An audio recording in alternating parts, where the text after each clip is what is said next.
Yeah, this is a quick time, and I'll tell you what it is.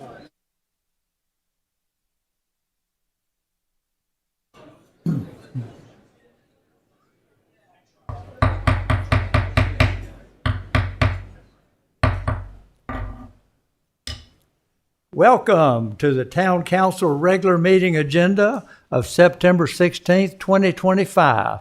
It's a beautiful night in Garner, not because the weather's so great, but because of the beautiful people we get to look at tonight. It's just fantastic. See this kind of turnout. It's just absolutely inspirational. Thank you for being here. With that, I'll ask our town clerk to please call the roll. Mayor Gupton? Here. Mayor Pro Tem Vance? Here. Councilmember Singleton? Here. Councilmember Behringer? Here. Councilmember Matthews? Here. And I believe Councilmember Dellinger won't be present this evening. He has asked for an excused absence. Work has kept him away, working for the state of North Carolina for some of our friends in western North Carolina, still recovering from the hurricane disaster up there. So I would ask for a motion to please approve the excused absence. So moved. Second. There's a motion and a second. All those in favor, please signify by saying aye. Aye. Any opposed by nay? Hearing none, it passes unanimously. Thank you. With that being said, I'm going to call on Councilmember Singleton to lead us in the Pledge of Allegiance and then the invocation. I pledge allegiance to the flag of the United States of America and to the republic for which it stands, one nation, under God, indivisible, with liberty and justice for all.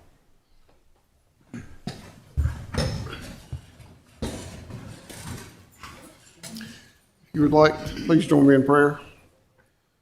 Father, we thank you for this day. We thank you for this opportunity to gather here tonight to handle important business with our town. Father, we lift up those in our community who are sick, those who are struggling.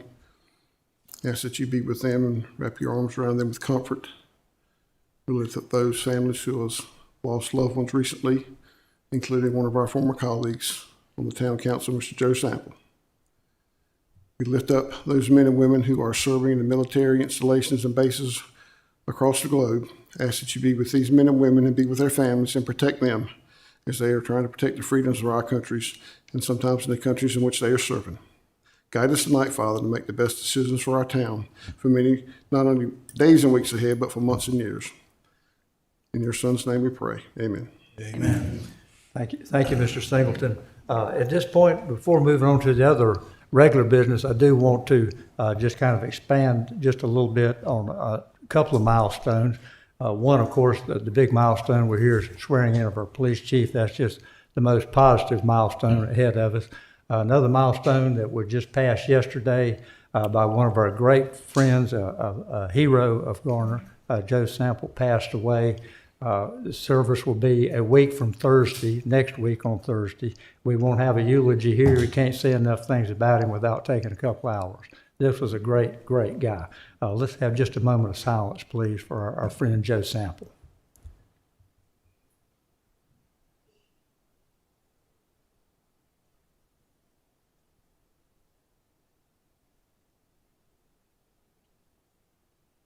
Okay, thank you for that. Hope to see some of you at the service next Thursday. Another milestone or crossroad that we passed last week was not in the best way at all. National news is bad in so many ways. One, of course, was another assassination. And my message here to all of us, of course, it's a terrible thing, but it's one of those defining moments. We all get a chance to step up and make a decision. Are we going to move forward in a positive way Is this a way to find something we can be unified about, that we can get a unity, or will it be something that we let divide us further? Please don't let this be something to divide us further. Every day, we each have a choice to take the high road or the low road. We can work forward to find what we have in common and work together, or we can find things we have in difference and argue about till the end of time. So please take the high road, help us move toward unity instead of divisiveness. That being said, we'll move right along to petitions and comments. I'll ask our town clerk if anyone has signed up to speak. Yes, sir, we have two people signed up to speak. Mr. Adarsh Yadalapalli? Yes, if you would please approach the podium, tell us just the correct pronunciation of your name, please, and your address. It's Adarsh Yadlapalli. Close, Sorry, very close. I'm sorry. No worries. Very, very close. All right. Why are there so many cops here? They heard you were coming. It's very overwhelming. Last time I've seen it, this full was, I don't think ever. All right. I just want to take a moment. I don't want to take away too much time. Take a moment, congratulate Mr. Chris Adams, and also say a couple of statements. We truly believe that the town of Garner, the hiring committee, and whoever was responsible in nominating and electing and giving up the role of the chief of Garner has made a very, very great decision. We are truly proud, especially the team at Magnolia Park, team at Richmore. We've seen you in person. We've seen him in person, where Chris attended, I believe, a couple of occasions. He's showcased how strong he is, and at the same time, he's also showcased he holds some principles, and he's truly with them. He believes in the betterment of Garner, betterment of PD, and I believe you already are in the role. So all the experience, 25, 27 years of overall experience, amazing experience. I don't think we will be able to, would have been able to find anybody much better suited than you. And good to see you come up with the family, also showcasing that you're a very good family man. Thank you for doing that. I'm also looking forward to the vast experience in the force, to lead our, what have been almost over 80 booths, I believe, over 80 people, I believe, in the PD. So, and growing, I'm sure, because Garner is growing. Garner is growing. We keep talking about it. So I'm sure it's going to grow. Thank you so much for taking up the role. Again, I look forward to all the collaboration with the town of Garner, with PD, with all the other departments as well. Thank you for the time. Thank you for the positive words. Thank you. And town clerk, do we have another individual signed up? Yes, sir, we have Lakshmi Jagabadi. I'm Yes. sorry, I apologize. Yes, thank you. If you'd introduce yourself, please. No problem. I'm Lakshmi Jagadabi. I'm basically from India. I would first like to congratulate Mr. Chief Adams for your promotion. And thank you, Ms. Pamela, for inviting me here. And I'm here with my Indian friends. And on behalf of everybody, I congratulate you. And yeah, it is. Actually, I just browsed about you. I'd seen you for the first time in our Ganesh Chaturthi celebrations, and I then browsed about you some. And it's very inspiring that we get to meet you, who's having 26 years of experience in the police department, and also you have served as a U.S. Marine veteran. Is that right, sir? Yes. Congratulations. And it's an honor for me and my people here to be here in the town hall today along with you and to celebrate this very moment.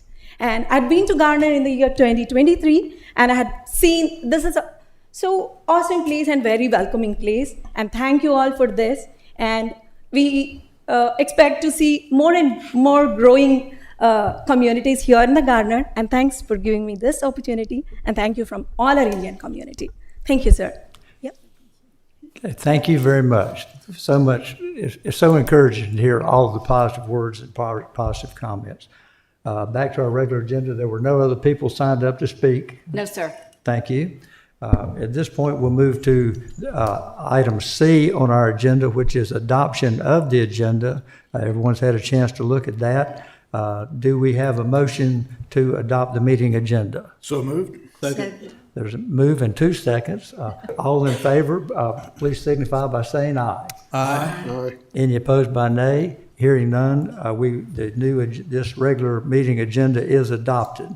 The first action item on here tonight, of course, the one that everybody came for, is the swearing in of our new police chief. And this is not like the Oscars where there's a drum roll to find out who it is. We know who it's going to be. It's going to be Chris Adams. Okay, it's no surprise. But we're going to talk about him just a moment before we do the swearing in. And I have to start by telling a story of a painting that a friend of mine gave me as I moved into the mayor's office up here. He brought it up there and he put it in a little stand. And he said, "This is to remind you of how you got here." And I looked at it, and it's a painting of a real nice turtle sitting on top of a big post. And he said, "You know what that is?" I said, "Yes, I do. It's a post turtle." He said, "Do you know what it means?" I said, "Yes, I do. If you see a turtle on top of a post, you know he didn't get there by himself."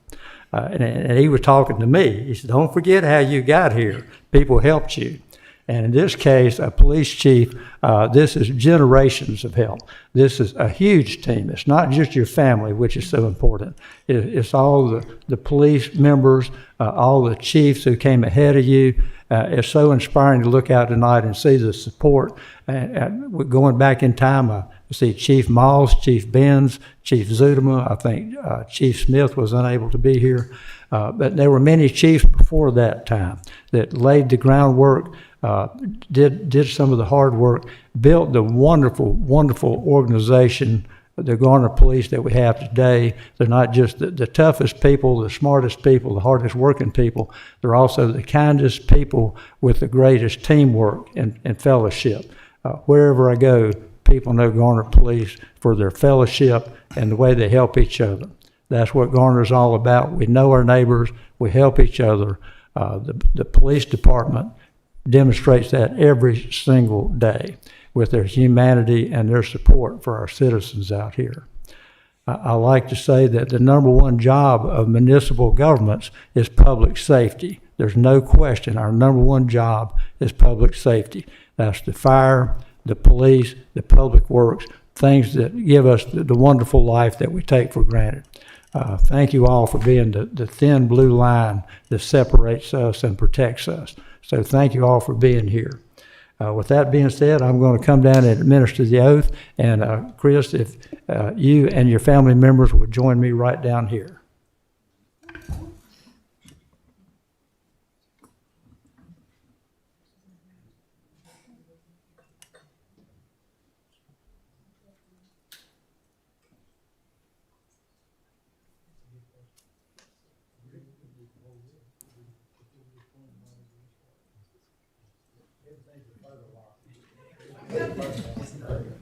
There'll be another photo op. There'll be another photo op.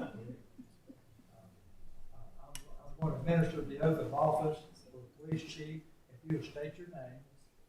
I, Chris Pratt, Do solemnly swear that I will support and maintain the Constitution and laws of the United States and the Constitution and laws of North Carolina, not inconsistent therewith, and that I will faithfully discharge the duties of my office as police chief, so help me God. I do solemnly swear that I will be alert and vigilant to enforce the criminal laws of this state, that I will not be influenced in any manner on account of personal bias or prejudice, that I will faithfully and impartially execute the duties of my office as chief of police according to the best of my skill, abilities, and judgment. Do you? Thank you. Now, if you will, first of all, post a photo. Always a photo op. Not completely, we did a photo.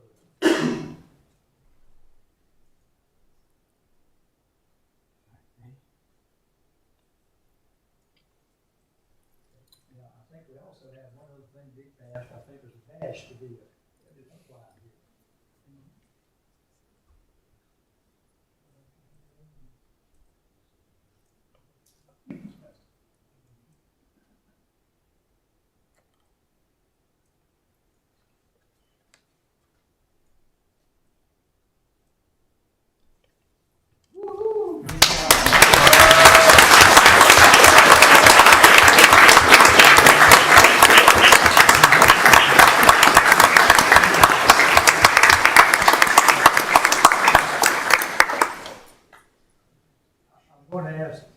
Chief Adams to join me over here at this podium for the signing of the swearing in. And then we'll have a chance for you to speak to us a little bit, and the other council members will have some comments to make as well.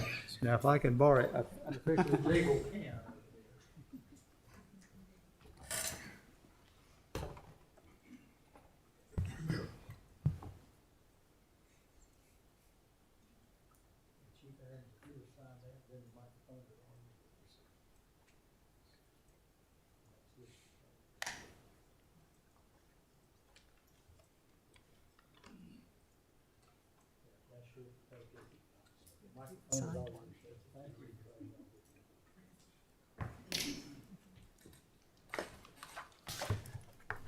So the gentleman who pinned my badge is my uncle, Ralph Sutherland. He used to work here from 1974 to 1982. And as a young child, probably 6, 7, 8 years old, I remember my mother and I came to Garner one day, and we saw him. He was working. He was in uniform. And that was where the seed was planted for me. And he went on to go over to the sheriff's department. He wound up retiring from the sheriff's department, but it was already done for me. I was coming to Garner. And 20 years later, I was sworn in as a Garner police officer. And 26 years later after that, I'm now sworn in as the police chief for the Garner Police Department. So it's very humbling. But thank you, sir.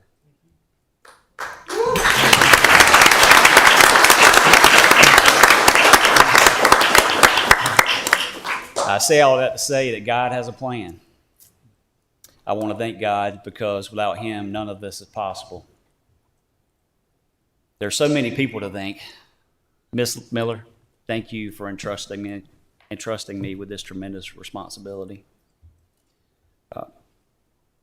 I will strive to be the best leader I can be, and for our department to continue working with our stakeholders and working with the community to keep Garner safe and to engage with the community in very meaningful ways.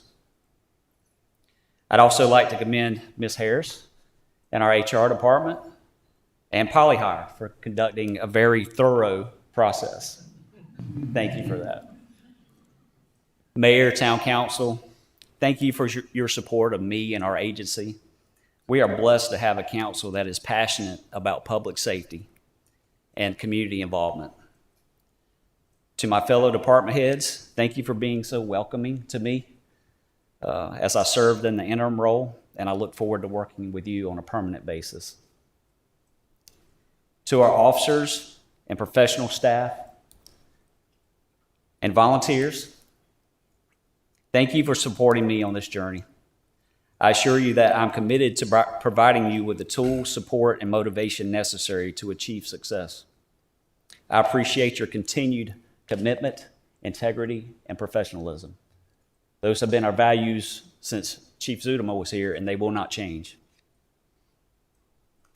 A huge thank you goes to the Garner community, the residents, the business leaders, and others who have shown me overwhelming support. I'm very excited to see what we can do together to maintain and to expand relationships and to make Garner the safest town it can be. To my former police chiefs, thank you for the endless lessons you have taught me over the years. I've had several conversations with Chief Moss over the last 6 to 8 months. Thank you for your guidance, sir. And thank you for hiring me 26 years ago. Chief Zudema, thank you for so many, Mr. Zudema, thank you for so many of the processes you put in place here. There are many things that you established that we continue to utilize today and that we will for years to come. You made a lasting impression on this agency. Thank you. Chief Benz, thank you, sir, for teaching me that it's okay to lead from the heart. You demonstrated passion for our profession and this community that left a major impression on me. And hopefully Chief Smith is watching, or she'll see this later. Thank you, Chief Smith, for mentoring me and encouraging me to follow this path. Without your support, I would not have applied for this position. Your faith in me was inspiring. And I'd also like to thank all the former GPD employees, the officers and professional staff we've had over the years. I promise you that we will strive hard to make you proud. I'd like to thank, well, Pamela, will you stand up, please? Yeah, please, a round of applause.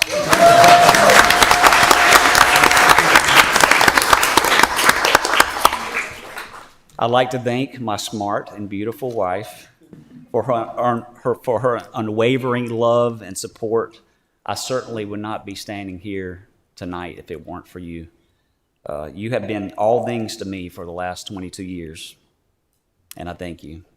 I love you, and I appreciate you more than you will know. Thank you.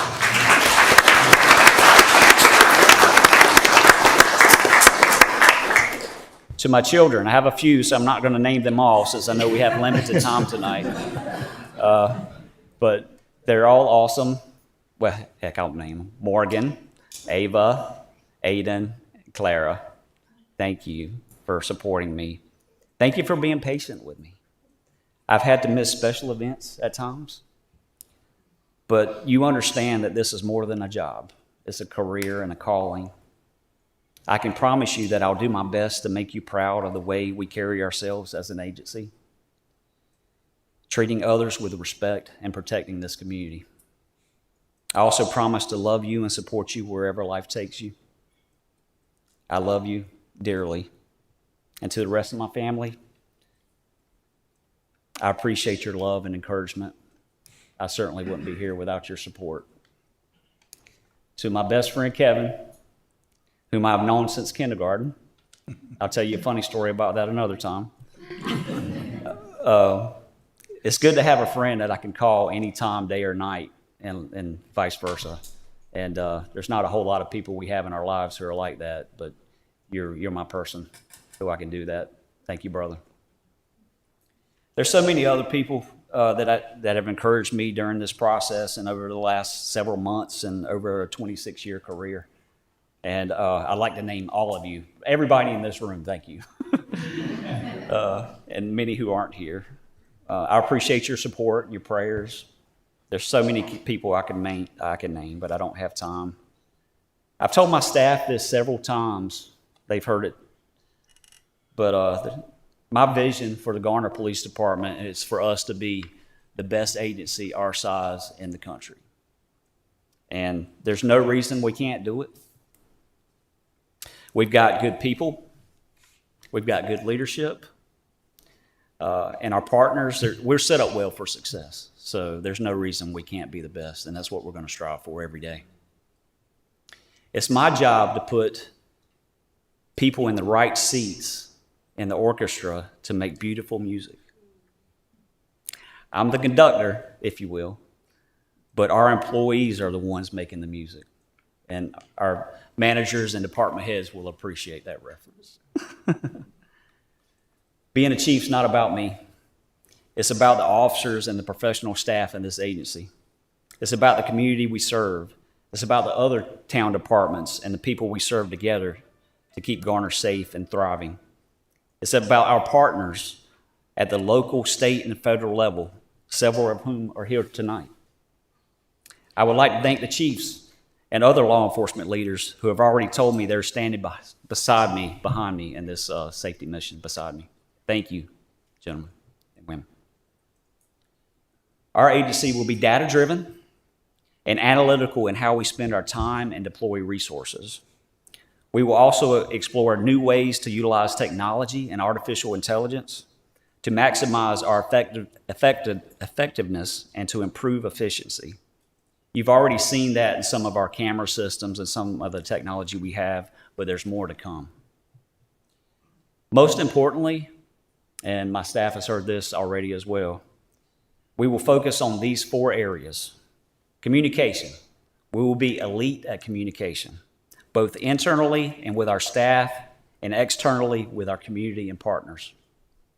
We will be compassionate towards each other and the community we serve, providing comfort and support to those in need. We will master our profession through education, advanced training, and mentorship.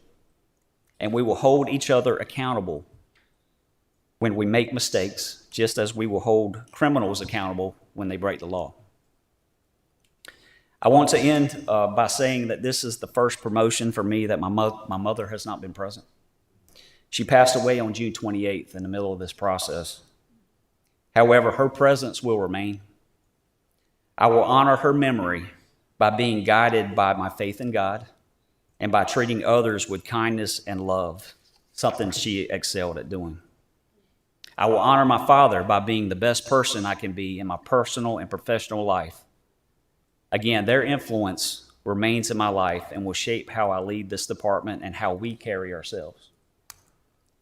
Lastly, as we near the 250th birthday of the United States Marine Corps in just a few months. Sorry, that just comes out sometimes. I will end with the Marine motto, Semper Fidelis, always faithful. Let us be always faithful and good stewards of the tremendous responsibility we have to keep our community safe and to foster trust. Thank you. Thank you, Chief Adams.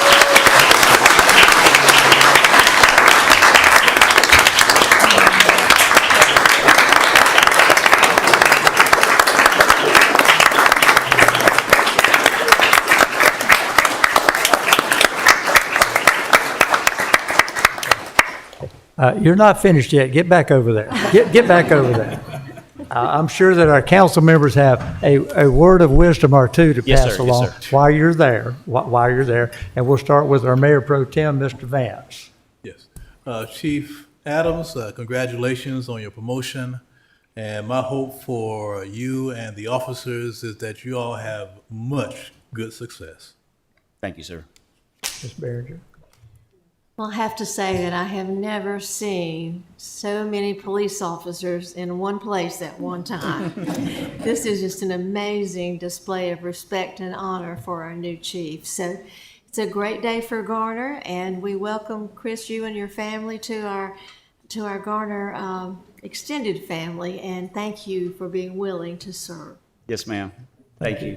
Thank you, Mr. Singleton. Yes, Chief Adams, congratulations. I know you do an outstanding job.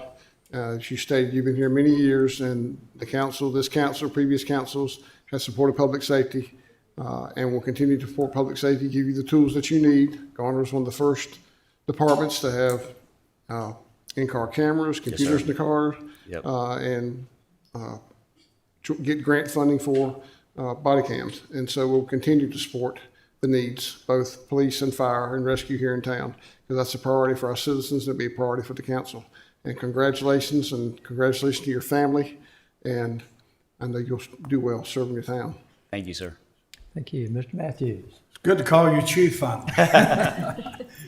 But congratulations, and it's been a long time coming. I appreciate our town manager picking the best, and all of our officers here and our fire department, emergency services. We appreciate what you ladies and gentlemen do. Don't let it think it don't go unnoticed. And I always tell the chief, whether it's the police chief or the fire chief, that this board stands behind each and every one of y'all. And I truly mean that. Whatever your needs are to make sure you get home at night, to do your job, those things you need, we'll stand behind you. But you got to let us know. Tell the manager, and she'll figure it out. But we'll stand behind you. But like I always tell all of our emergency service, anytime I talk to any, I say you guys, but it's ladies here too. And we got your back, and keep on doing what you're doing. We're proud of what you're doing, and it's evident by other agencies coming here trying to get on the Garner Police Department. So keep on keeping on. Yes, sir. Congratulations. Thank you. And with that, I can't even imagine what else could be said. It's a great night, a great thing to see all of you here. You're welcome to stick around for the legislative hearings, the text amendments, to see the new and old business, just as long as you'd like to stay. On the other hand, it won't hurt our feelings if you want to go outside for some more congratulations in the lobby and that kind of stuff as well. Thank you, Chief Adams. Thanks for your support, Tim.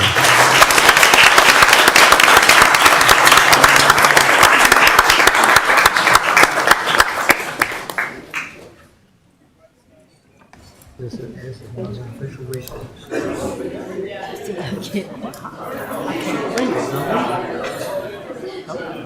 Chance of a lifetime. They're probably gonna rush and watch this on TV.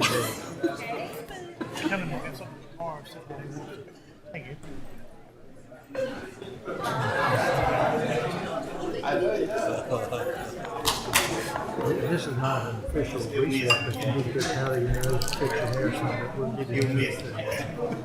I think it may be what. See the time. Don't make me send you down there. Don't make me have to send you down there to push them on the door. Oh, I'm not gonna do that. We gotta keep that.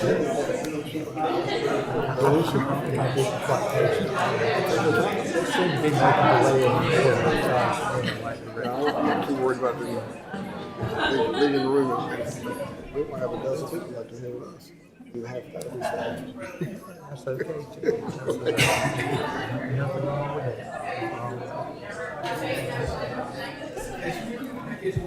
So you're back up there trying to work.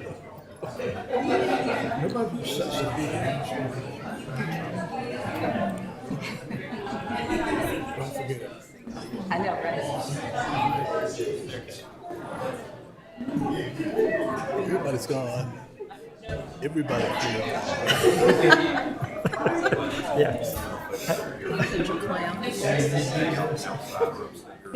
Hey, Kevin.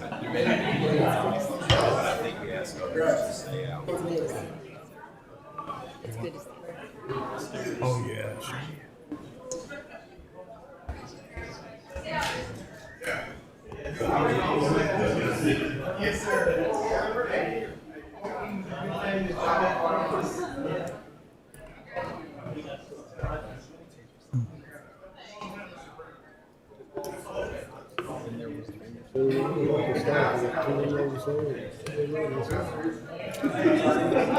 They didn't understand what I told I think maybe we'll vote about text me. them. Yeah, I'm sure that some good room for fire would be with You think we met fire code in here? Oh, yeah, as long as I can get to the exit. Other than that, it's every man and woman for themselves.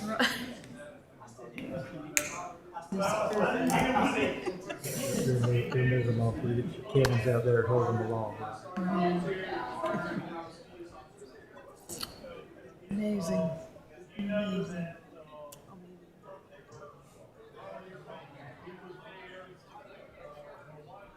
Hey, look, that comes in. First, we're going to see it. My special thanks goes out to Lieutenant Anderson for helping herd the cats to the appropriate places over here. Y'all can stay as long as you like in the lobby. Thank you, Lieutenant. That was not an official recess. That was just a slow, orderly exit as we move along to the next items on the agenda. Oh, and we do have some other people who actually want to stick around for the meeting. Thank you for your patience.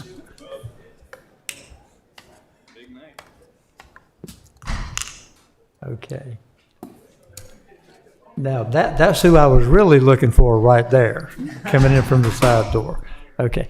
Now, okay, Mr. Triesenberg is here. Now we can get down to business. Yeah, thanks to all of you for your patience for that very important ceremony and part of our meeting tonight. So we'll move right along to item E on our agenda, which is the consent agenda. These are 3 items this time that have been looked at by staff and by council members before tonight so that they could be approved in one motion. Unless some council member wishes to remove one of these items from the consent agenda, we will accept a motion to approve the consent agenda. So moved. Second. There's a motion and a second to approve the consent agenda. All those in favor, please signify by saying aye. Aye. Any opposed by nay? Hearing none, the consent agenda is approved. And that brings us down to item number F, which is public hearings. And I just so much enjoy reading the details about legislative hearings that I'll do it again. These public hearings are legislative hearings which do not require sworn testimony. However, all persons interested in speaking must sign up with the town clerk. Town staff will present a brief presentation, followed by the applicant and other persons who wish to comment on the item will be recognized to speak. Council requests groups of individuals with the same position to designate a representative to speak for the group. That being said, item 1.1 has to do with the comprehensive plan implementation, and our presenter, our sponsor tonight, is our planning director, Mr. Jeff Triesenberg. If you would, Mr. Triesenberg, fill us in on the zoning text amendment that we've been working on for a number of months. Yes, good evening, Mayor, council members. And I'll admit, I will go at your pace pleasure, since we did go through this fairly detailed at the work session, but I understand this is the public hearing, so I don't want to short shrift it either. But I'll look for cues. Okay, thank you. And I forgot to mention that we probably will not be asked to take action on this evening. This will be kind of a preliminary update. We've got another 30 days or so for council members and other interested parties to study these suggestions, to follow up with plan staff. So you're not under a lot of pressure to sell this or to cover every detail tonight. Thank you, Jeff. No problem. Yes, so staff is asking for you to consider continuing this to your second meeting in October. This amendment package will result in several graphics needing to be amended, and a lot of those depend on where we land with our final recommended language. So I haven't directed staff to really start working on those too much in earnest, because it is somewhat in flux, and I think you'll kind of see that just from me highlighting the basic changes that we have inserted since our meeting in July. So again, for purposes of the presentation, we have still kept it kind of organized under these 7 general purposes for the package. Those have not changed. But I did insert a couple slides here just about the overall amendment approach. And this is what the one kind of big question I have is just really around soliciting some feedback from you all per the comp plan and what the comprehensive plan recommends. Are we still kind of 100% behind that? Do we see a need to move slightly in a different direction, perhaps? But the comprehensive plan as it exists today does call out more housing form variability for smaller unit count structures. So on the next slide, and I'll just go ahead and advance to that real quick. These are the residential building types from the comprehensive plan. And as you can see, I left off live-work units because those introduce a non-residential component. But when you leave those out, you're still left with 10 different housing building types just for residential. And then if you eliminate townhomes and stacked multifamily, which are the last 2 here in the lower right-hand corner, we still have 7, or actually 8, different forms of residential housing that are, the biggest of which are quadplexes and the smallest being accessory dwelling units.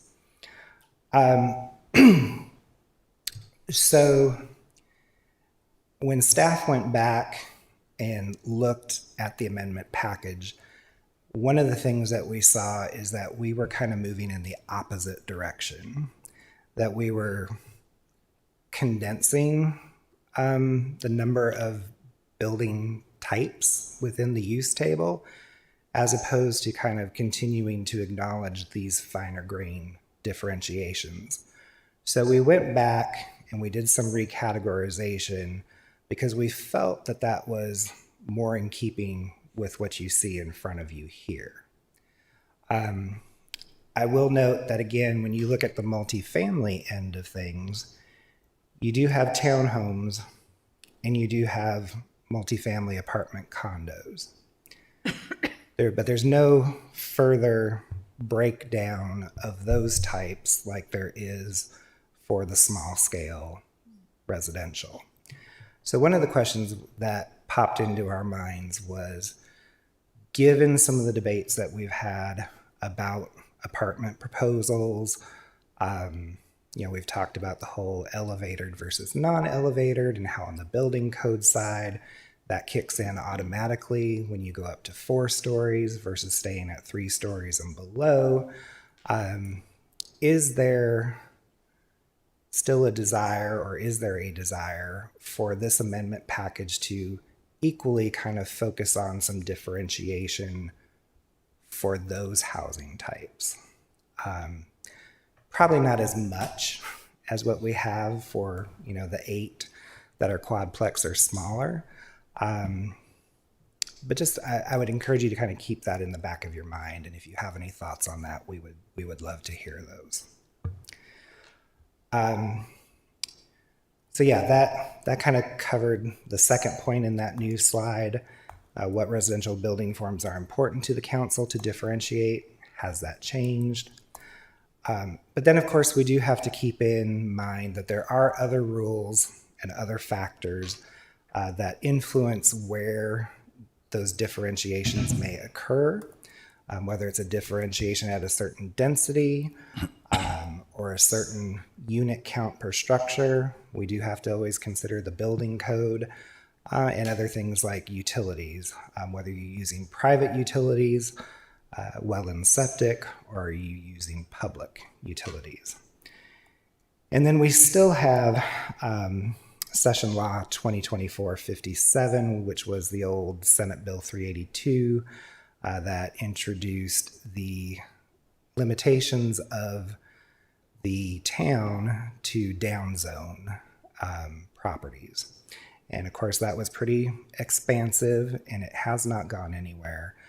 So we still need to keep that in mind, and we may be limited into certain kind of putting the brakes on certain things that we'd like to implement, but we may not be able to. So again, I'll just kind of highlight purpose number 1 was to look at our previous ordinance that was adopted, 2024-5286. That was one of them that kind of ran afoul of the new session law. We had some parts in there that probably, in our opinion, renders that ordinance null and void. So we do, again, want to focus on bringing some parts of that ordinance that was previously approved by the council back as part of this package to get those back on the books. We did add one section since we talked in the work session in July, and that was the layout and connectivity amendment, which changed the section from having a standard for maximum block length to maximum block face. And if you'll remember, we talked about that kind of expanded the definition of what a block was, because it wasn't restricting it just to wherever 2 roads came together, but it also included where a road and a open space equivalent to the width of a road would intersect. And we talked about how that would give subdivision developers a good opportunity to introduce some open space, break up the vista of having 20 houses, boom, boom, boom, boom, boom, boom, boom, and be able to use that space to create pocket parks and greenway outlets and connections. And so at first, I wasn't confident that we could necessarily bring that one forward. But upon further analysis and reflection, we actually realized that the maximum block length that had been in there before had far more inconsistencies and was inconsistent for almost if not all subdivisions, because it was so aggressive, that the block face actually was much more lenient from the down zoning perspective. So we did bring that one back as well. Purpose number 2, again, was to update land use type names and definitions to be more consistent with the building code. We still have kept that, but here you see that we did kind of bring back the previous version of the ordinance did have more of this idea of a paired house, which if you think about those, think of Auburn Village. On the eastern end of Auburn Village, you have the 2 units that sit together, but they're each on their own lot. So they're actually a kind of townhouse, but we continue to hear from the residential building community, paired housing is still kind of the term. So we decided to go ahead and propose kind of adopting that term more formally, but it is specifically a 2 townhome unit per structure type of house. So it's 2 units side by side. And so staff, when we were talking, the comp plan talks a lot about house scaled residential. And I know when we talked in July, the previous proposal kept townhouses that were 3 and 4 units together as kind of being house scaled. And I wasn't really comfortable with that because by the time you link 3 or 4 townhomes together, you're getting a pretty sizable building. It's not huge, but probably bigger than your average single family home. So again, staff decided to go back and make a distinction between those types of residential that have 2 units or less, and then 3 or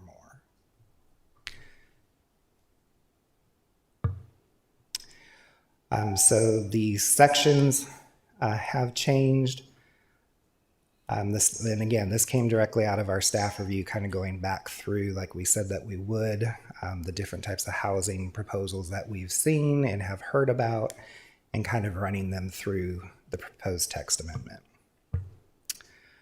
Purpose number 3, again, was to look at the appropriate mix of residential in each zoning district. We did tweak the MFA, MFB. When you look at your staff report, I did highlight those paragraphs in yellow because we did make some small changes to those. Previously, most of the, if not all of the changes kind of focused on the R8 district. So that continues to be where most of the change has occurred. And again, some of the section titles have changed because of the way we've grouped the different types of single family buildings and small format house scale buildings, but otherwise the sections being amended are still the same. And again, we revised the uses for the R8 district.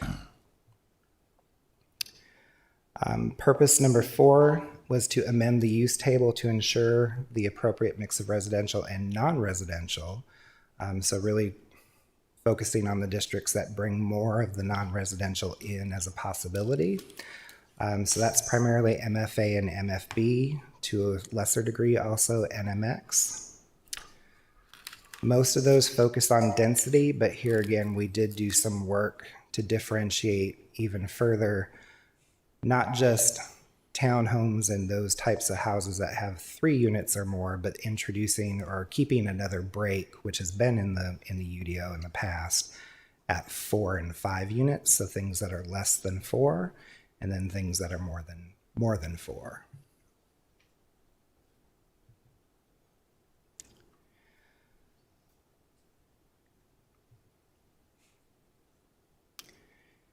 And so again, all of the tweaks that were made, the proposed changes to what we talked about in July, are all related to that unit count and where those breaks are in the definitions.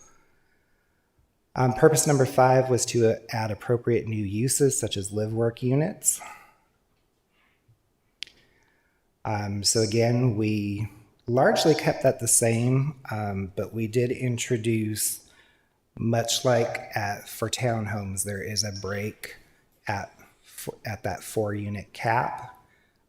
Previously, we just had live-work units as a single use, but to be consistent, since they're so much like townhomes, just that they have a non-residential use on the first floor, we introduced 2 new use categories, again, for live-work units that are 3 and 4 units, or live-work units that are 5 or more. The artisan shop section largely stayed the same. That would be the other new use that we would introduce. There weren't much, if any, changes related to that. Purpose number 6 was to incentivize a preferred neighborhood design through the provision of density bonuses where appropriate.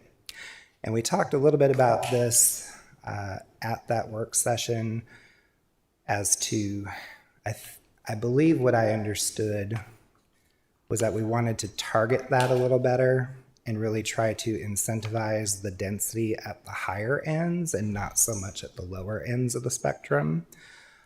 So we have targeted those and increased them actually up to 50% for those districts that are like R8 or higher, but not at the R4 or R2 type level. That's the biggest change when it came to the bonuses. We put them right into the table. That's how they have been. So we decided to go ahead and propose just to keep it that way. But again, you see that it's the R8 and denser districts only. And again, those bonuses are directly related to the form of the site. They are only given to those types of development that provide access from an alley or a parking area interior to the site. So not for any product that has lots of driveways from the street. And then purpose number 7, eliminate other redundant regulatory language. That largely stayed the same. Again, the building height change remained the same.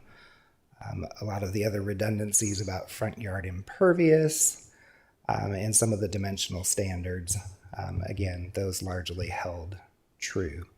So you'll see a lot of yellow in the staff report because I didn't want to leave anything out as not marked that we had touched, but a lot of it is just changes in terminology related to the residential housing types. And so it probably looks like more than it actually is. I do want to point out, based on some recent discussions that you've had, we did also add, this is on page 19 of your staff report. I'm not sure what the page number is in the agenda. But we did propose adding a section that in the NMX and CMX districts going forward, that new multifamily development with more than 4 units per structure must also include some kind of upper story residential use, which implies that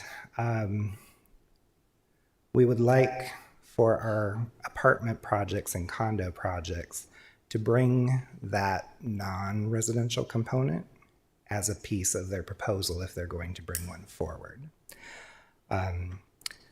So again, we can't create those non-conformities, but I think if we tie it, and I'll have to work with legal on how exactly to word this, but if we can look to see if we can apply it to projects going forward and not make projects in the past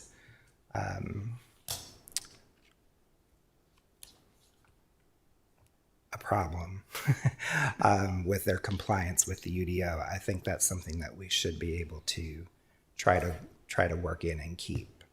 So again, that's on page 19 of the staff report itself.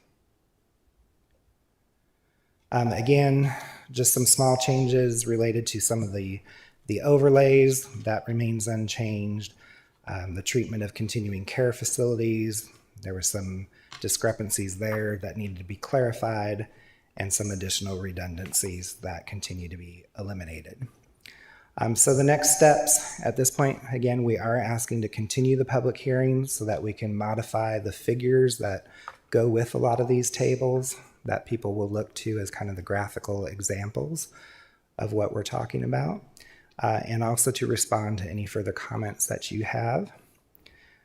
Planning Commission then, after we do close the public hearing, would then pick this up and come back with their recommendation for you to approve or deny. And that's what I have for you all in terms of an update on this process, and welcome any feedback. Are we headed in the right direction? Are we missing something still that you would like us to consider?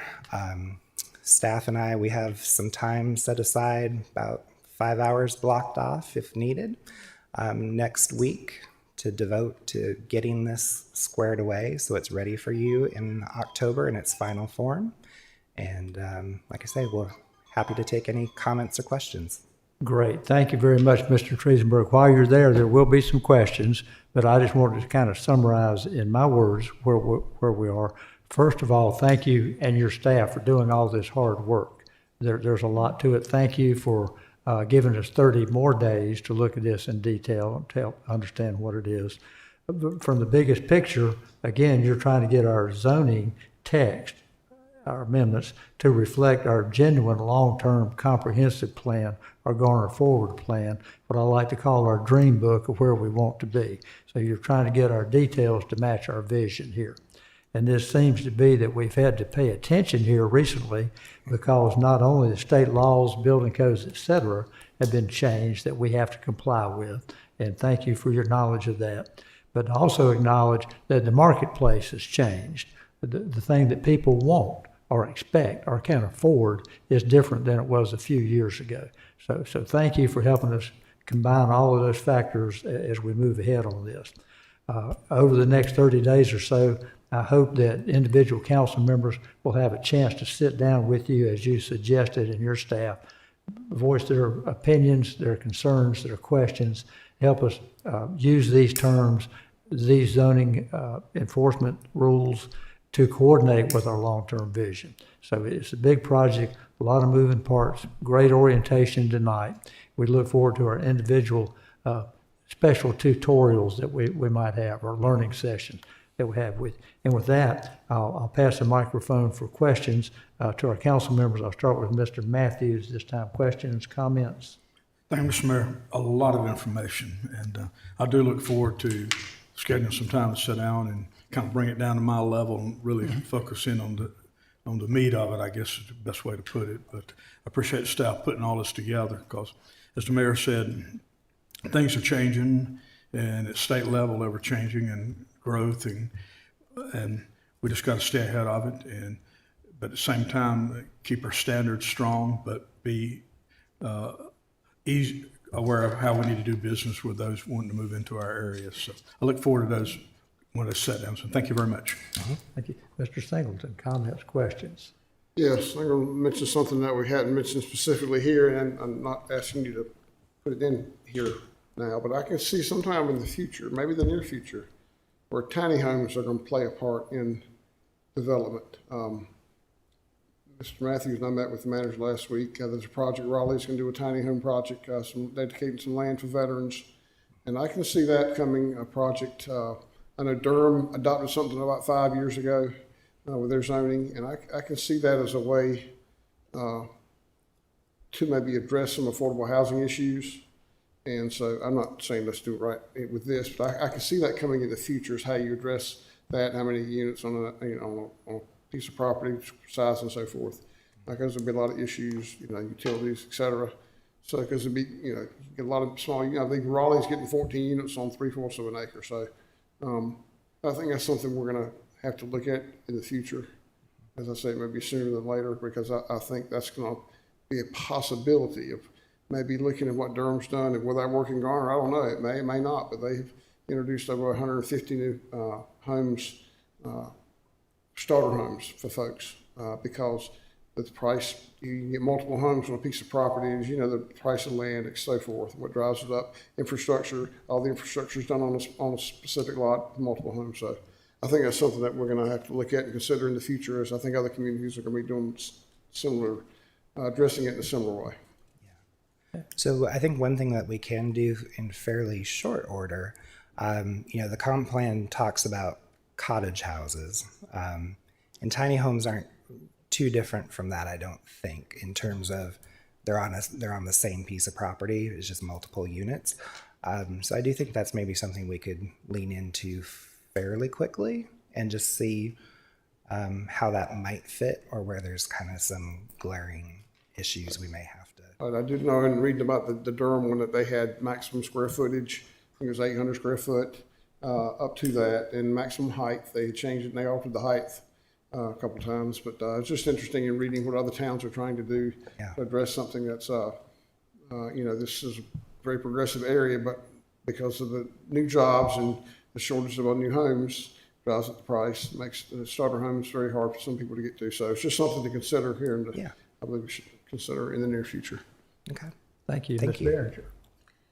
I just appreciate all the work that went into this, and I will surely have to sit down with you to get more information and understanding. Bottom line, this is all part of Garner being the 10th fastest growing town in the nation. We have to change, we have to adapt and adjust, and I'm glad you were able to figure it out. So thank you. We're trying. Great. Mr. Vance. Thank you for all your work. I have no questions at this time. Thank you. Okay. With that being said, have there been any individuals who signed up to speak No, on sir. this topic? Okay. That being said, without further ado, I think that we can close the public hearing and move toward. Sorry, Mr. Mayor, you're actually keeping the public hearing open. You're going to keep the public hearing open. Thank you. Who typed this on my sheet? Golly. Okay, we'll stop talking about it now, but we will entertain a motion to continue the public hearing, would be the correct word here, I think. So I'll make that motion, Mr. Mayor, and continue it. It says here to the regular meeting of October 21st, 2025. Second. thank you, Mr. Singleton. I hear a second from Ms. Behringer. There's a motion and a second to keep this public hearing open until the regular meeting of October 21st. Is there any discussion on this topic? Hearing none, I'll ask for a voice vote. All those in favor of that motion, please signify by saying aye. Aye. Any opposed by nay? Hearing none, it passes unanimously to be continued. Thank you, Mr. Trees. We look forward to our individual sessions and our tutorials.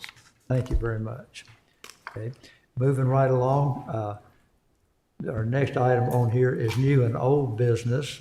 This has to do with the secret code word Project Cougar. And we have the not so secret planner number one, Thomas Rail, to tell us about it. Thank you, Mr. Mayor, council, and friends. Tonight, I'll be presenting our case for Project Cougar. This is CZ 25001, Project Cougar. Again, this is a Tier 1 conditional rezoning request by Jeremy Anderson on behalf of NCTH Holdings, LLC, to rezone 127.98 acres from commercial mixed use, light industrial, and heavy industrial conditional, that's C97 conditional, to light industrial conditional, C321. The site's at 5100 Rayner Road. There are those three existing zoning districts within the site. Majority of it is CMX. There is light industrial in the middle of the site, and then on the upper right corner, there is heavy industrial conditional. That conditional zoning was adopted in 2000 for the Hawley's RV dealership. The applicant is asking for one zoning altogether. The site does fall within two of our designated activity centers. We have that Regional Employment Center on the west side of South Greenfield Parkway, and then we have, and that composes a majority of the site, and then there is a transit-oriented development activity center to the northeast corner of Auburn Ninetail Road and US Highway 70. The employment area character typology and activity center maps speak to the importance of this area for employment-driven development projects. This area of Garner has multiple regional employment centers due to its robust highway and interstate access. Recent DOT traffic counts from 2024 are at 45 to 42 average annual daily trips on that portion of US 70.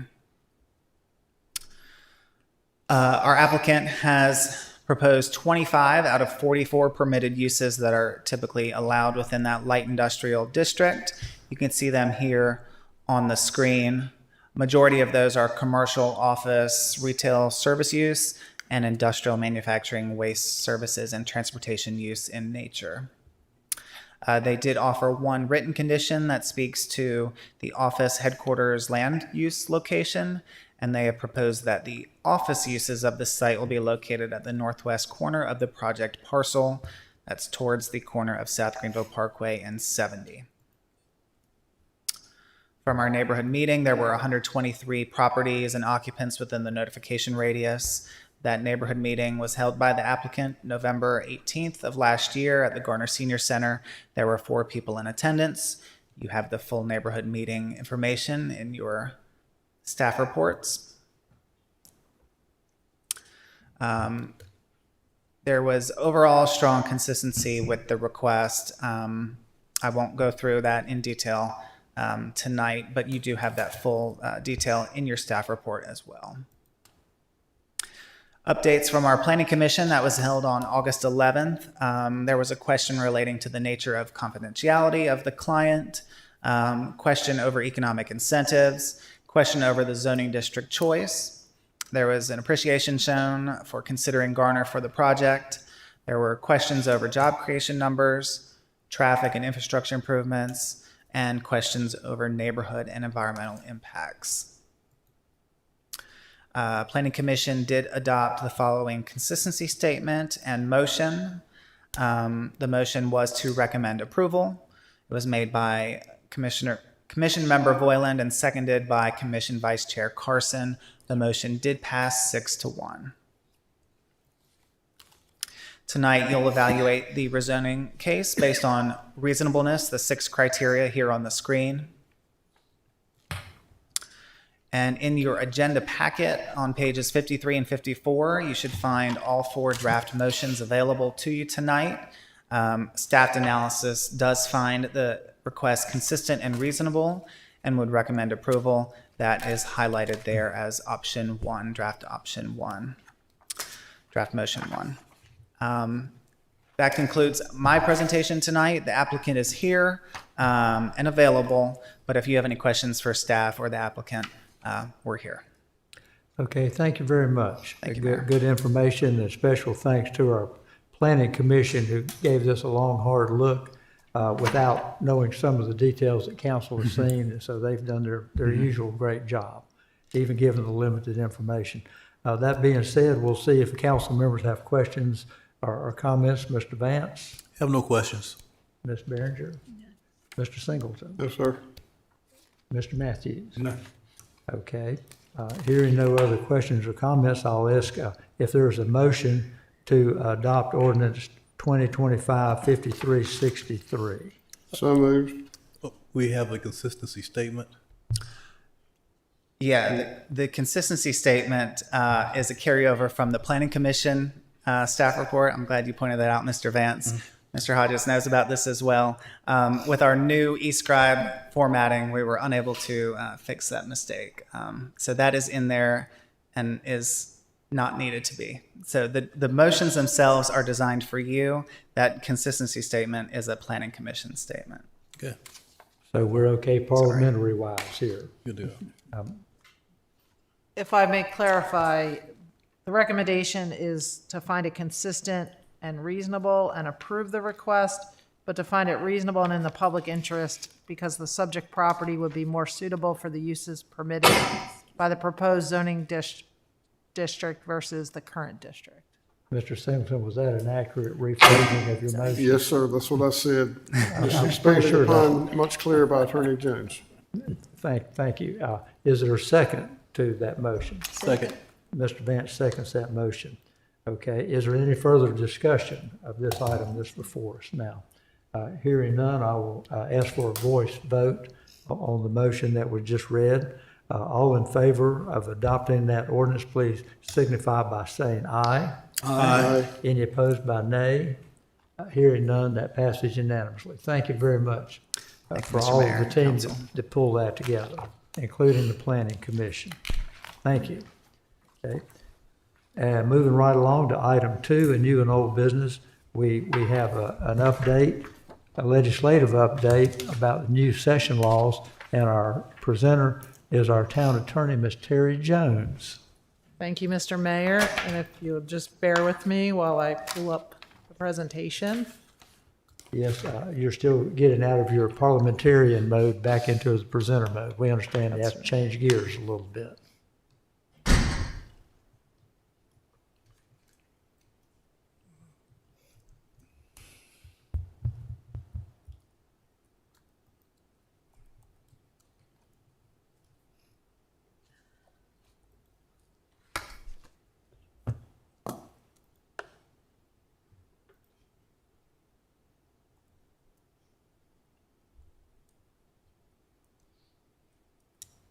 I'm sure the anticipation is great.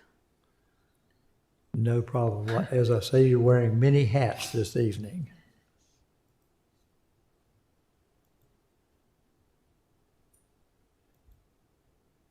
All right.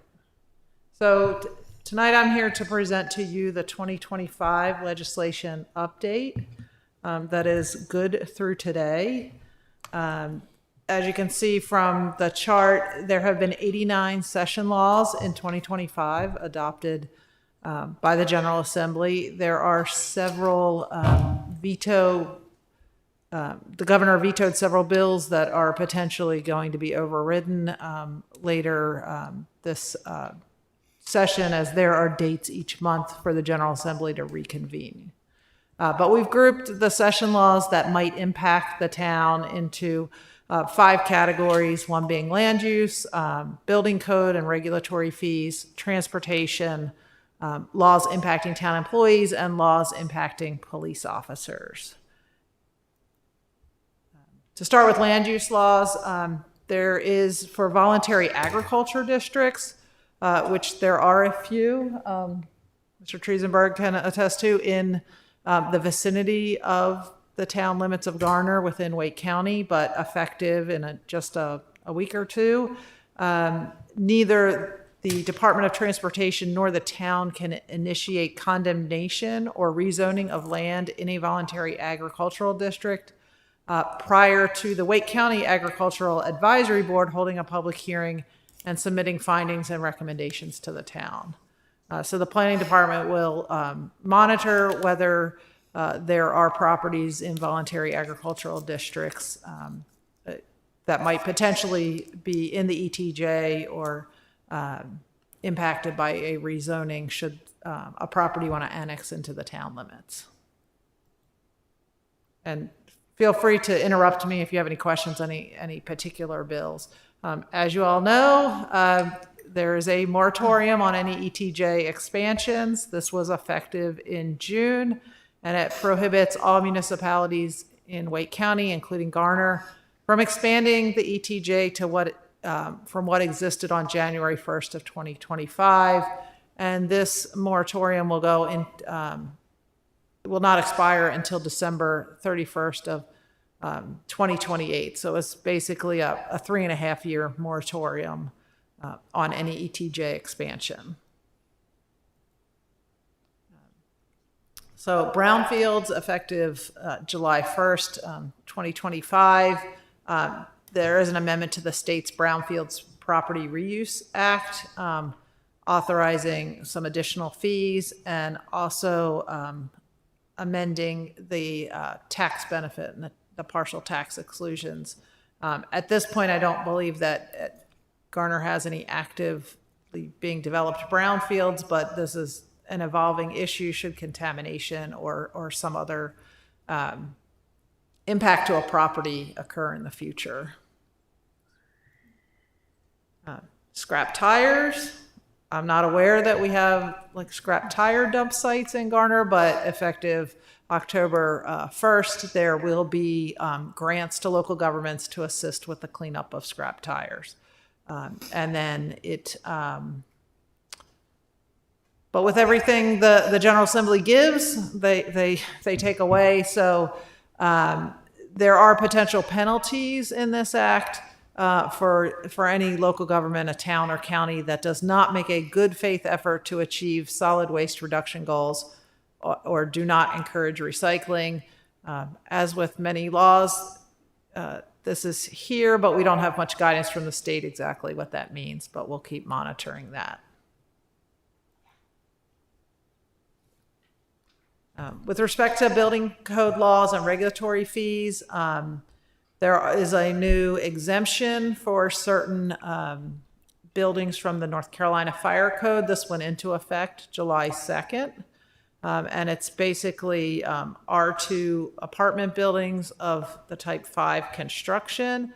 And if you want to know exactly what that is, we will ask your inspections director to follow up on that issue. But mainly it's for apartments, hotels, and motels that are lower, in elevation, meaning not more than 2 stories, and that provide direct exterior exits from each unit or guest room to the outside. So it's a very particular type of building model of apartment buildings. And I believe the exemption was there because it felt that most people could get from their room directly outside during a fire and not having to go through a hallway or needing accessibility assistance through elevators or some other type of assistance. Also, the Department of Labor is instituting new fees effective July 1st for elevator, wheelchair lift, and escalator inspections. And also, which is somewhat new in fee structures for the state, that there will be automatic fee adjustments dependent on the consumer price index. So it might be, a move towards the General Assembly allowing departments to increase fees with inflation rather than having to go back and have them reauthorized or through a rulemaking proceeding. And also, effective July 7th, another building code amendment has to do with expanding public ways to include railroad right-of-ways so that state and local governments may apply building code regulations to certain structures within a railroad right-of-way. Again, in an effort to increase safety of but it's certain structures, not every structure within a railroad right-of-way. All right, with respect to transportation, there was a various comprehensive look at some of the NC.DOT authorities, so there's various effective dates, but there is some clarification where there are no formal recorded easements or right-of-ways for state roads, and that the state DOT will maintain 30 feet from the center line of the roadway.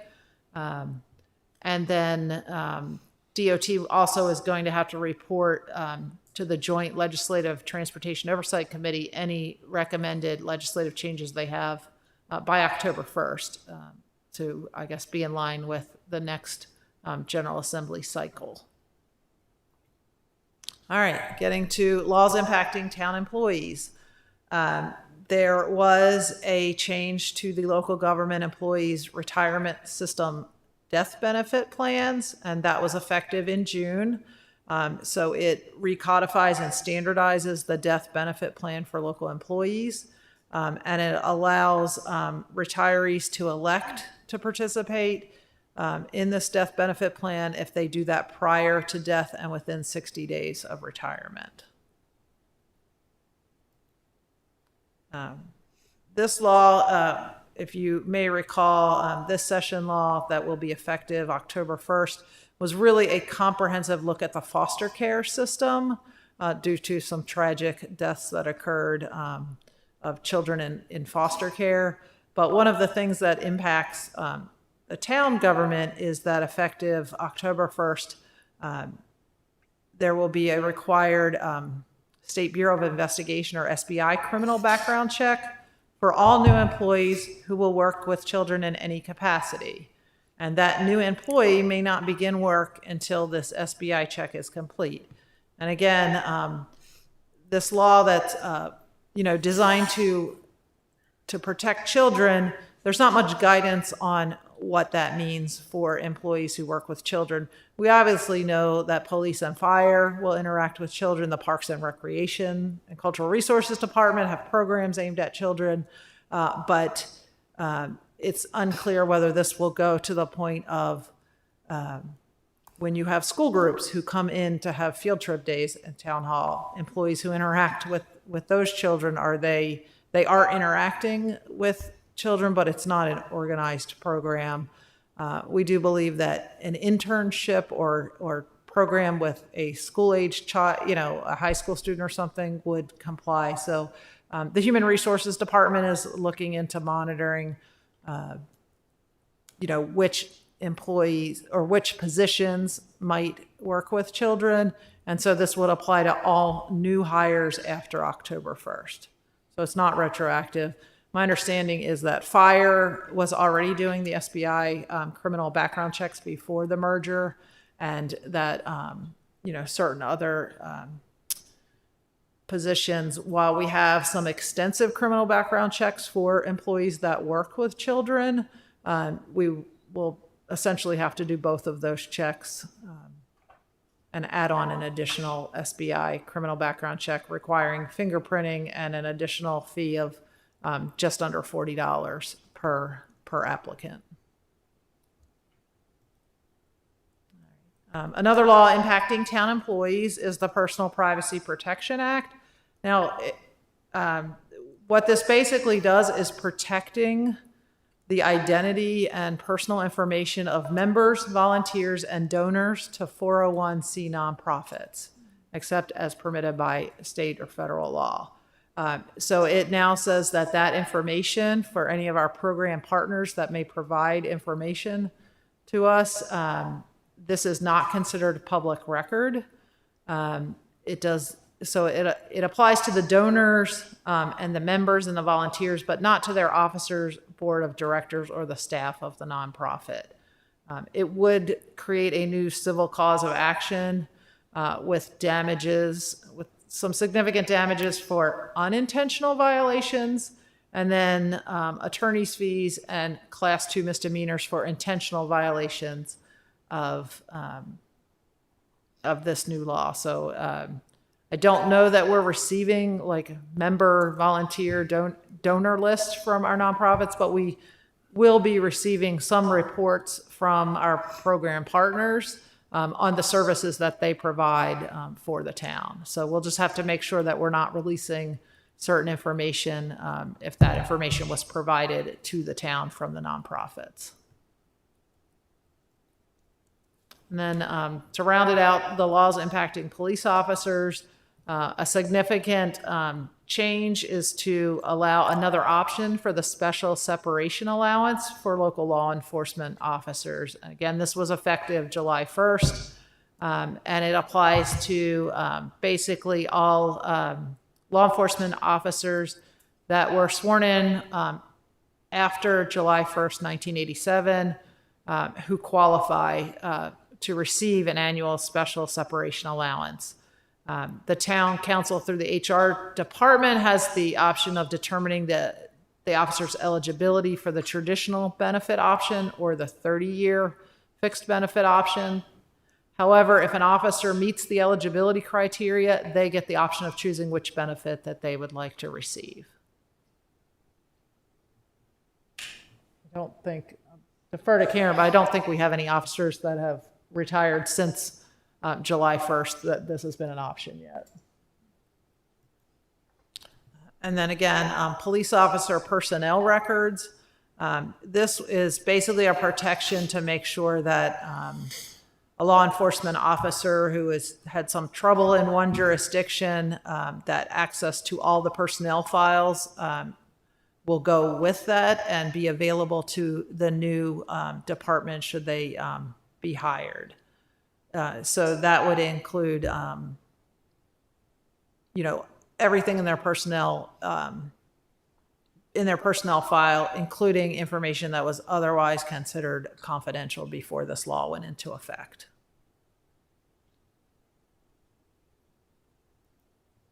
All right, and then something that the business community might be interested in is that effective in December, there will be expedited removal from private property. So a private property owner who files one of these actions in court to remove unauthorized persons from residential property, they can file this new action for expedited removal. And then once the court order is issued, failure to vacate is a criminal trespass. The nice thing in this is that while authorizing law enforcement officers to assist with removing people from private property, it also provides relief from liability for those officers who act in good faith and do not act grossly negligent, willfully misconduct, or intentionally wrongdoing. So there has been a movement from the business community and landlord community to be able to have to get people out of residential property when they are trespassing. And I wanted to do a special thanks to our summer legal intern, Nevaeh Haddock. She did a lot of work on the memo that you find in your the summary chart in your agenda packet. She did go through all 89 of the session laws to see where there would be impacts on municipal law or the town as a municipality. And that's no small feat to go through 89 different bills, but it certainly assisted the legal department in preparing this presentation. And so again, there's more detail and links to the particular laws in your agenda packet. Well, thanks again for the hard work by you and your team keeping up with 1,000 moving parts on this stuff. Extremely important. Changes with the wind. Thank goodness we have a great legal department. With that being said, I'll ask council members, are there any questions or comments for our town attorney on this item?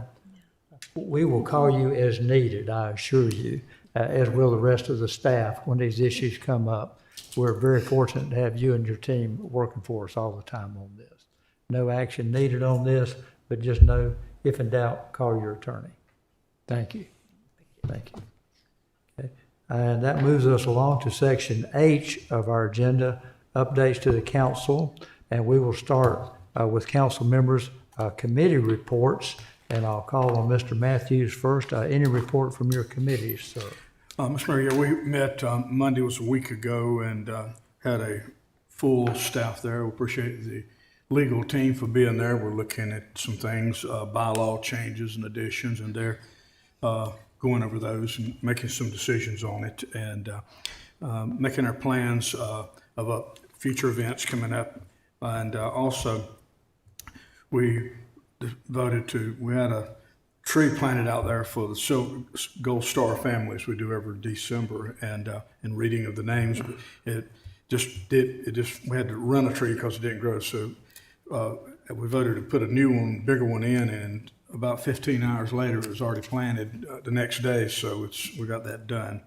And also put together a committee to look at our memorial and look for long-term plans and what we're going to do about keeping it clean and doing things to make it more user-friendly. So got a good committee, and very busy, and just the way we want it. Thank you. Our veterans have been particularly supportive in pitching in on all these projects. Thanks for leading them in that direction. Mr. Singleton, committee? Yes, Parks and Rec Committee met last night after having their summer break, and got some updates on some information. Of course, we know we've had two groundbreakings with the splash pad and also the playground at behind the Garner Recreation Center yesterday. So that was discussed along with some other projects in the near future. Excellent, excellent. A lot going on in Parks and Rec, to say the least. Yes, sir. Indeed. Ms. Behringer, committee reports? Yes, the Public Arts Committee met on September 10th. We spent quite a bit of time working on our bylaws, and I think we probably got about 2/3 of the way through. So with the next meeting, we will finish that and bring them forward for approval. We also approved the installation of the Noble Winds bench at the Avery Street property. You won't see it for quite a while, but you will see a pad being placed there and getting ready to install the bench. And our next meeting will be October 8th at 5:15. Well, thank you for your leadership, particularly as moving from a non-existing Public Arts Committee to one with bylaws and rules approved by our attorney. Thank you, thank you. Mr. Vance? No committee report tonight. Okay. Well, and that brings us to manager reports and talk of the town. I bet there is something going on over there. Ms. Miller? Yes, good evening, Mayor, members of council. Before you tonight is your September Talk of the Town report. I'll ask Assistant Manager Hodges to go over the highlights. So, Mr. Hodges? Thank you, Ms. Miller. Mayor and council members, several things on your Talk of the Town report for this month. Our Citizens Police Academy is underway now. I think one of our guests mentioned that earlier tonight, but they start on September 9th. The Chamber of Commerce's Impact Conference will be held tomorrow. This is their annual conference that is produced in partnership with our town's Economic Development Department. All council members who expressed an interest in attending have been registered. For any of our members of the public who may be watching, that is a registration required event. The event will begin at 8 tomorrow morning. 8 to 9 is coffee and breakfast. The program begins at 9 and concludes at 11 o'clock. We will include an update from the town's economic development staff as well as the transportation panel who will speak about some local and regional projects. Our next Grooving and Garner concert will be this Friday. We will have Liquid Pleasure on the lawn in downtown, so please come out for that if you can join us. The annual Fireman's Day Festival will be on October 4th from 11 a.m. to 5, and there's a link to more information about that in your packet. I think most of our council is aware of all of the festivities and events that go on during the Fireman's Day Festival. We do have our Trick or Treat Food Truck Rodeo on October the 11th. This is done in partnership with DGA hosting the food truck event, as well as Police Department and Public Works who are co-hosting our Garner Night Out event and the Touch a Truck event, also with Garner Fire and Public Works. So this will be a big event for us in downtown and involves several of our departments. It is kid friendly and we'll have an opportunity for kids to dress up in costume in the holiday theme for Halloween. And lastly, our Garner Main Street Impact Report. When April Wood was with you recently for an economic development update, she gave you a preview of some of the statistics for the downtown impact report that was being finalized, but the full report had not been completed. There is a link to the full report in the Talk of the Town report that is in your agenda packet. If you have any questions, please let me know. Thank you. So, thank you, Mr. Hodges, and of course, we're available to answer any questions that council may have. Okay, any questions from council? We're frantically writing this down so we can be at all these great events. A lot going on. And back to attorney reports, and we still have more news ahead, right? Yes, thank you, Mr. Mayor. I am pleased to introduce our 2025 fall legal intern, Lainey Norris. She's seated in the back corner of the room this evening. She is a third-year law student at Campbell Law School, and she started last Monday and is already quick to assist us with several research projects. And we're happy to have her here this fall. And if she'd like to say anything, she could come to the podium, but it's not required. I guess I'll say something. You put me on the spot.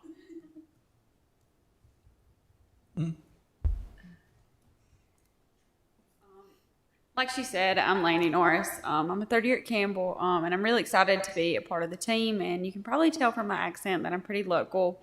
I am from Benson, so not too far from home. So thank you for having me. Thank you, and thanks for making Garner your part-time temporary home in between here. Maybe we'll see more of you. Thanks so much for being here and helping us out on this. I know we have gotten great help from interns all along, haven't we, Ms. Jones? Yes, I am pleased with the success of Garner's legal internship program, and I'm happy when we have a full legal services department with 2 attorneys and an intern. No wonder we're staying out of jail. Thank you. Thank you.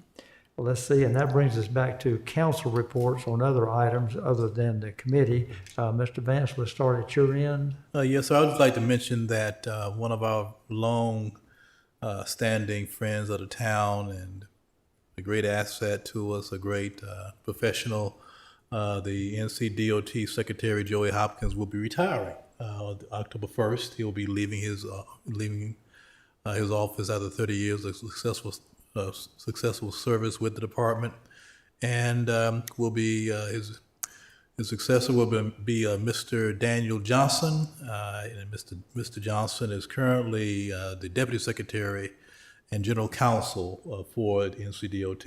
So I'd just like to extend a thank you to Mr. Hopkins for all his work that he's done with us and and all the things that he's done with Division 5, and even his position as secretary always was open and professional in his duties. Yeah, thank you. NC.DOT has been a great partner to the town of Garner and continues to be. Thank you. Ms. Behringer? Okay, I have 4 items tonight. I'll try to be brief. I got a complaint yesterday about the bushes and shrubbery and weeds that are growing up around the utility cabinet at the entrance to White Deer Park, and our artwork is being covered up by the overgrowth, and wanted to know if we can get that trimmed back. Certainly. We'll take a look at it and take care of it. Okay. Next thing is that the railroad crossings at Jones Sausage Road and the one at Van Dora Springs Road have deteriorated really badly. Some materials are missing, and the ride is really bumpy across the crossings. And I've had complaints in the past, not recently about it, but the same locations, about people who've recently had some kinds of surgeries. Riding across it is very painful to them, and they are concerned that it may cause a problem with their healing. So if we could have the rail division to look at that. Okay. And there's the section of road between Garner Road and Main Street, I believe it's St. Mary's Street, but I'm not sure, is in pretty bad shape, and it would be nice if we could get that resurfaced, Leah. Okay. That's it's just a lot of bumps and scrapes and holes there. Okay. And then the last thing, railroad crossing roundabout. Okay, I think that's it. And I think I did not. Oh, the other thing was, I've had some complaints about people not yielding in the roundabout on White Oak Road. And I went out there this morning to look for myself, and there was very little traffic, but indeed they were not yielding. They were just zooming right on through, like, there was no need to slow up and not looking for cars at all. So is it possible we could have a police officer from time to time to observe it and see what's going on? We'll take a look at it and keep an eye on the roundabout. So thank you for sharing that with us. Maybe we'll have a seminar for those drivers out there to teach them a little courtesy. It is a little different for some of us. It is different, and it's really easy to go fast through that roundabout if there's not much traffic, but it's also dangerous. Indeed, indeed. Thank you. Anything else? Mr. Singleton? Yes, I have several items. I have sent staff 2 lengthy emails. One was in regard to several Parks and Rec questions and updates, and I got that information from Mr. Poole, and I appreciate it. Answered all the questions, and I forwarded that to the people who asked me about that. Second email was from questions last night at the Parks and Rec Committee about Bryan Road Elementary, speed limit, sidewalks, crosswalks. And I got those questions answered. Ms. Harrison, I think, answered those about the sidewalk project that will be coming on, and a much better way to access the sidewalk than the wooden bridge, which you may have seen out there. It'll be safer. One big concern is, or 2 concerns. One is the school zone and the speed limit. And notice that engineering has asked DOT to lower the speed limit to 25, and that has not been granted. They denied the request, but will continue to ask. If we need to have a letter signed by the mayor representing the council to ask for that action, I would ask that request, Mayor, if the staff would do that, that we proceed to try to get the speed limit down, because it's also talking about Staff, PD, Police Department says that Ms. Harrison can talk more, but we have requested DOT reduce the speed limit to 25 during appropriate school hours so we can add a school crossing guard in front of Brown Road Elementary. Quite a few kids also walk down from the Elkstone Trail area on the sidewalk, and this is where the connection, when the sidewalk is completed out to Ackerman Road, will make it a safer area, whether it's additional crosswalk or not. There'll be a designated place for them to cross. But if appropriate, that the mayor, if we can send a letter and ask on behalf of the council and the citizens that we get a speed limit reduction out there, would be greatly appreciated during school hours. Second, all of us got an email, and I've had two people ask me also about expanding the limit on backyard chickens, not roosters, no roosters at all, but chickens from 8 to maybe 10 or 12. I forwarded that to Ms. Jones and asked her if we would consider that. Some towns have no limits. I don't know if we want to go quite that far, but I know there are people that have more than 8. So some people have asked about getting 10 or 12, 14, whatever, but if the council does not disagree, we could ask staff to research that and bring us back something so backyard chicken limits can exceed what it currently is, which is 8, and no roosters. I'm not asking for roosters. That's going to cause the headaches, not more chickens. Because staff said, I think last night, that the chickens really are not been a complaint. So that's a good sign. The information that we got from Central Pines, we need to get some clarification on. I've had two citizens, Ms. Cardenas and Mr. Whaley, have made contact with Mr. Fillers there, and the 40% of affordable housing in Garner is not an accurate number. Mr. Whaley did some numbers and says it should be somewhere around in the 27%. And I have an email from Mr. Fillers. He sent back and said, yes, the percentage of units that are affordable would fall somewhere in the 25 to 30% range, depending on methodology and definitions used. So we need to make sure we get that cleaned up, cleared up, that we don't have 40% affordable housing. We got somewhere between 25 and 30%. And of course that changes with new construction and so forth, but that's an important piece of information to have, because if it's 25% and it's talking 40%, that's 15%. That's a dramatic difference in a town with 14,000 residential units or however many there are now. That includes multifamily. Let's see if I got one more. I think I had 4 of them, Mr. Mayor. I might have touched all of them there. That's all I can. I've got it right now. But again, I do appreciate staff getting back about the issues on Bryan Road from Ms. Harrison about the sidewalk project, which will bid sometime later this year and won't be completed though till sometime next spring maybe, correct? Okay, which is good progress. And also, as I mentioned, Mr. Poole got back on some Parks and Rec questions, so I appreciate that information. Okay, thank you. Mr. Singleton, the information that you had asked about the Central Pines and the 40% affordable housing, and there was questions about the accuracy of that. Is that an email that you can share with us? Yeah, I'll forward it. Oh, I got a copy here. You can have it. I'll send you an email. I got a copy. That would be perfect. We'll take a look at that. Okay. Thank you. Got it at home. Thank you. Yes, we want accuracy and good information on a very important topic. Mr. Matthews. Just one item. This compliment to the police department. I know today they were really working Aversboro Road around that elementary school. Heavy duty and getting speeders through there. They were working it hard, and I think they made a significant impact to a lot of people that got pulled over. So, because that is a very big speed zone early in the mornings and the afternoons. And but my compliments to the PD. So, if I can jump on that, that's why we need to get the Bryan Road loaded to 25 during school time. There you go. Another good reason why. There you go. Excellent. Well, great information. Thanks all of you for putting that together. I believe next on our agenda is the possibility of moving to a closed session. I'll ask our attorney to give us a little breakdown of what that is and the proper process. Yes, I've requested a closed session pursuant to North Carolina General Statutes, Section 143-318.11A5, to instruct staff regarding the acquisition of property. So moved. Second. Okay, there's a motion and a second to go into a closed session for our attorney's suggestion. Is there any discussion, any question on that? If not, I'll call for a voice vote. All those in favor of moving to a closed session as suggested, please signify by saying aye. Aye. Any opposed by nay? Hearing none, that's unanimous. We will move to a closed session. We'll be back here when we finish. Stick around. Thank you.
And it's showtime. We return to live action here in the town hall.